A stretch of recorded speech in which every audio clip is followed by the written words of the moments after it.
మార్చి 15ను వెన్నుపోటు దినంగా కాకుండా గుండెపోటు దినంగా ప్రకటించాలని ఆసక్తికర వ్యాఖ్యలు చేశారు కిరణ్ రాయల్. బాబాయికి నిజమైన శాంతి కలగాలంటే గుండెపోటు, గొడ్డలిపోటు దినంగా గుర్తించాల్సిన అవసరం ఉందన్నారు.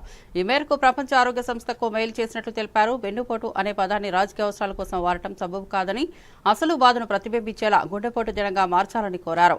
రాజకీయ కుట్రలు, మోసాలు, కుట్రల మధ్య అసలు బాధితుల పరిస్థితిని గుర్తించాలని అన్నారు. ఇది ఒక వ్యక్తిగత దుర్విపాకమన్నారు. ఓ తరం నమ్మకాన్ని ధ్వంసం చేసిన దినమని వ్యాఖ్యానించారు. ఎవరు వెన్నుపోటు? ప్రజలు వెన్నుపోటు పొడిచారా? మీరు అధికారంలో ఉన్నప్పుడు చెల్లికి వెన్నుపోటు పొడిచారు, అమ్మకి వెన్నుపోటు పొడిచారు, ఆఖరికి నీ పార్ట్నర్ తాత విజయసాయి రెడ్డి కూడా బయటకు చెప్పాడు వెన్నుపోటు పొడిచారని.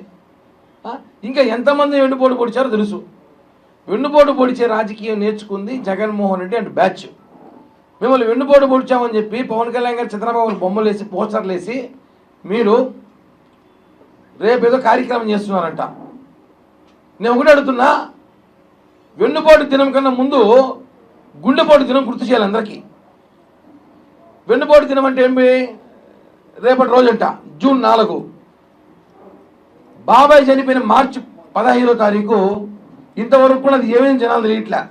అది మడరా ఇంకేమేం చేశారా అంటే లేదు, గుండెపోటు అన్నారు. కాబట్టి మేము WHO ఒక లెటర్ పెట్టాం, మెయిల్ చేశాము. ఆ లెటర్ మేము అందరూ కూడా చూపిస్తున్నాం ఇప్పుడు.